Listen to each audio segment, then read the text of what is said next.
This is the Berman Project. Hey, it's JD here, back for another week of introspection and reflection on grief, loss, and the pathway to mental wellness, all while lubricating my soul with the music and art of late indie rock singer-songwriter David Berman. How are you all doing? I'm doing okay. It's been a while. I recorded a few episodes, to assuage you while I was gone on my sojourn into the UK. But now I'm back, and I'm in Canada again, and it's good to be home.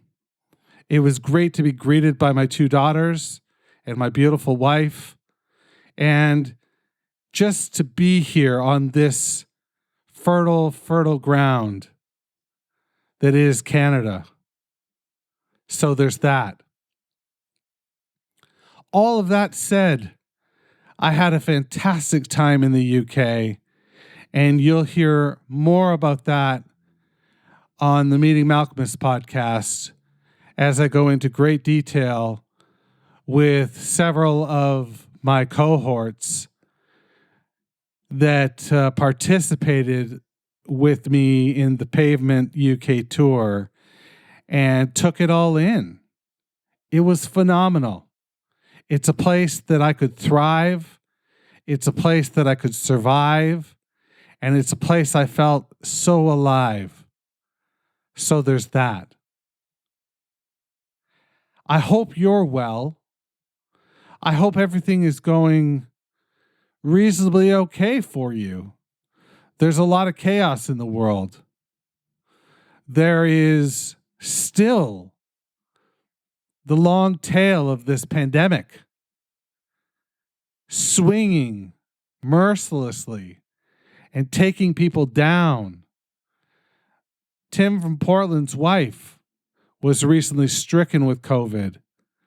My very own daughter was recently stricken with COVID. And it still remains very real and very ugly. And I hope it's gone soon. If I'm talking between friends, which of course I am. We're all friends here, right? Yeah, of course we are. It's a beautiful day here in Toronto, and I went and visited my friend Matthew, who is, I want to say, suffering through ALS, but this is a man who is inspirational. He is aspirational, in fact. There's nary a complaint coming through his voice about the ailment that he is working his way through as his muscles betray him and leave him without the ability to use them. But he remains so positive that he is just a fountain to be around. You know? Just a fountain. I want to bathe in him. And yet I can't, because I'm more of a whiner. I'm somebody who complains and hides behind my sickness. And it's terrible. In fact, walking home from his house today, I, to use the parlance of the UK, nipped into a pub for a few pints. Not pints that I needed, pints that I wanted. Not pints that I wanted, but that I needed. So there's that. Today we are talking about a song called You Can't Trust It to Remain, which reminds me of Broken Social Scene. It reminds me of a Broken Social Scene title. Not necessarily a song, but a title. And I'm all for that because I like Broken Social Scene, but I don't know where to begin. If you know where I should begin, send me an email, jd@meetingalchemist.com. I would love to hear from you. And in fact, I want to thank those of you who have reached out to me over the last couple of episodes and coached me through a few things. Social drinking being one of them. You know who you are. I thank you. And it means the world to me that you would take a minute or two to type an email in my direction. So let's give this song a listen. This is You Can't Trust It to Remain on the Berman Project.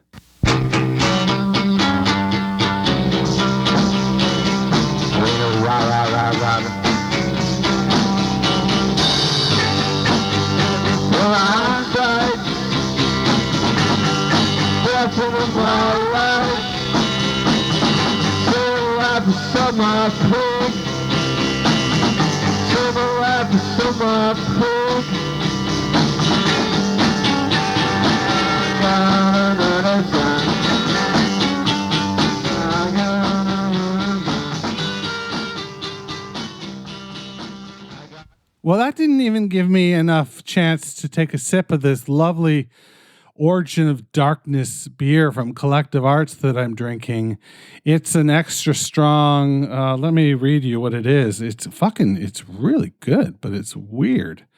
It's called Origin of Darkness, and it's a wheated bourbon barrel-aged imperial stout with dulce de leche.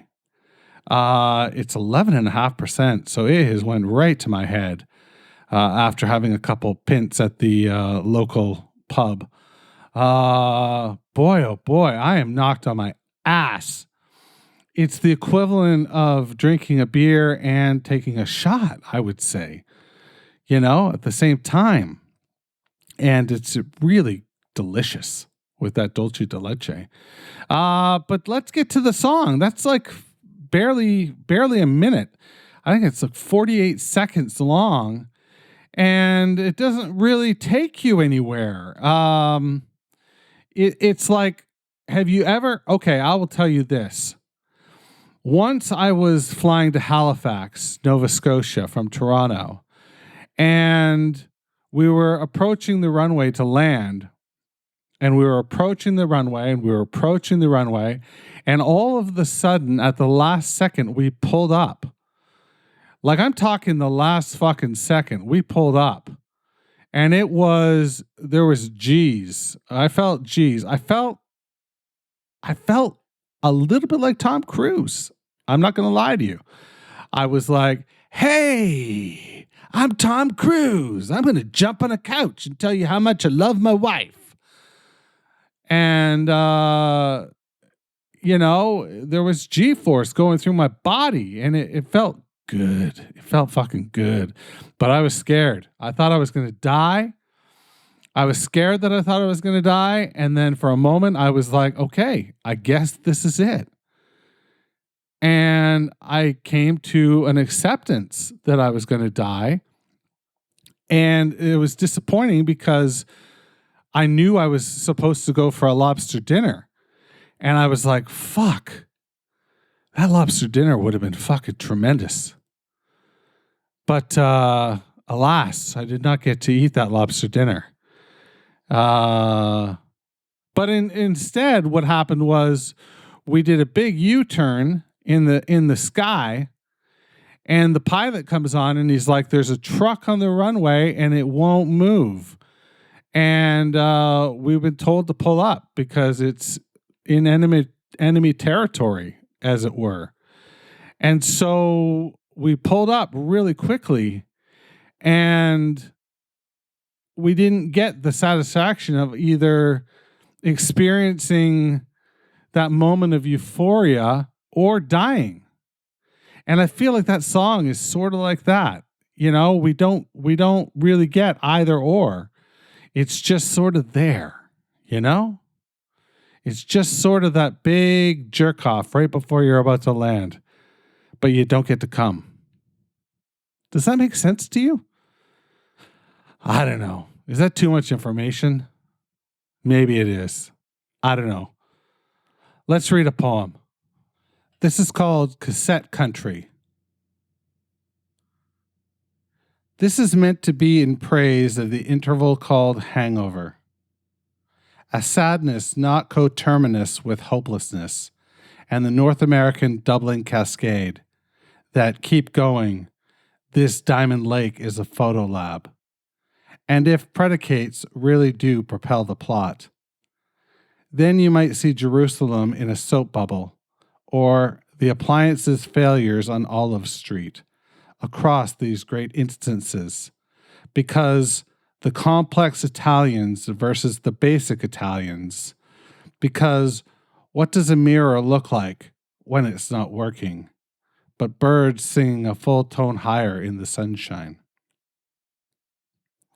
I'm going to call them honest eyes until I know if they are, in the interval called Slam Clicker, Realm of Pacific, because the second language wouldn't let me learn it, because I have heard of you for a long time occasionally, because diet cards may be the recovery evergreen, and there is a new benzodiazepine called distance.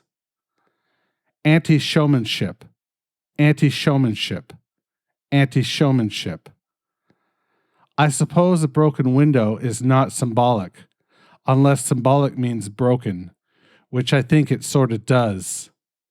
And when the phone jangles, what's more radical, the snow or the tires? And what does the Bible say about the metal fatigue? And why do mothers carry big, scratched up sunglasses in their purses? Hello to the era of going to the store to buy more ice, because we are running out.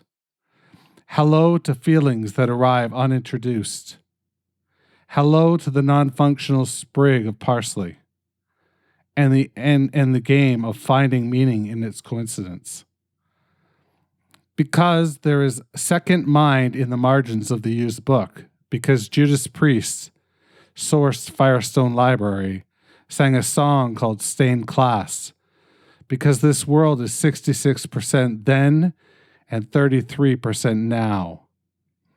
And if you wake up thinking feeling is a skill now, or even this glass of water seems complicated now, and a phrase from a men's magazine, like a single distinct cognac, rings and rings in your neck, then let the consequent misunderstandings, let the charger love the changed, wobble on the heartbreakingly new legs, into the street legal nonfiction, into this good world, this warm place that I love with all my heart.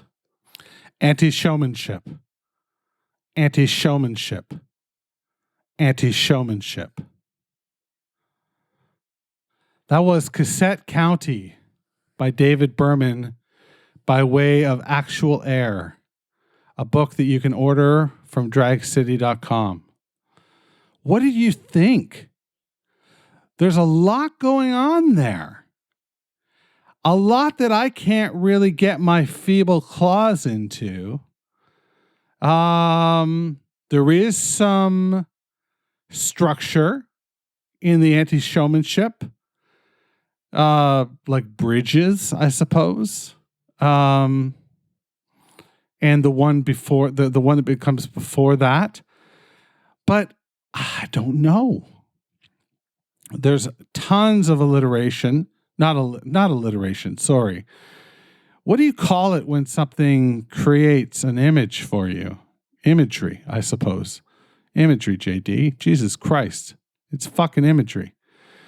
Yeah. Imagery. There's beautiful turns of phrase. But it's not my favorite. It's not one that I would go back to per se if I were trying to woo a girl or woo a potential mate. You know? And I think just like a record, I think a book of poetry, there is material that is not as strong as other material. We've heard some really strong material at this point. And this might be something that you fucking love. And if you do, absolutely come at me, jd@mediumalchemist.com, and tell me that I'm a fucking idiot. I'm okay with that because do you know what? I got a secret for you. I'm a fucking idiot. So there's that. But that's what I got for you this week. It's a shorty. It's a sweetie. I got jet lag. I'm saying a lot. This Imperial beer is going to my head. I don't want to say anything that I'm going to regret. So I'm going to leave it at that. And I'm going to tell you that you should probably go ahead and wash your goddamn hands. Be good, everybody. I love you. The Berman Project is a production of Duvra Podcasts and Such. You can find out more about the show at www.thebermanproject.xyz. That's right. I'm fucking Canadian. I'm also social. Find me on Twitter, Instagram, and all the rest at Berman Project.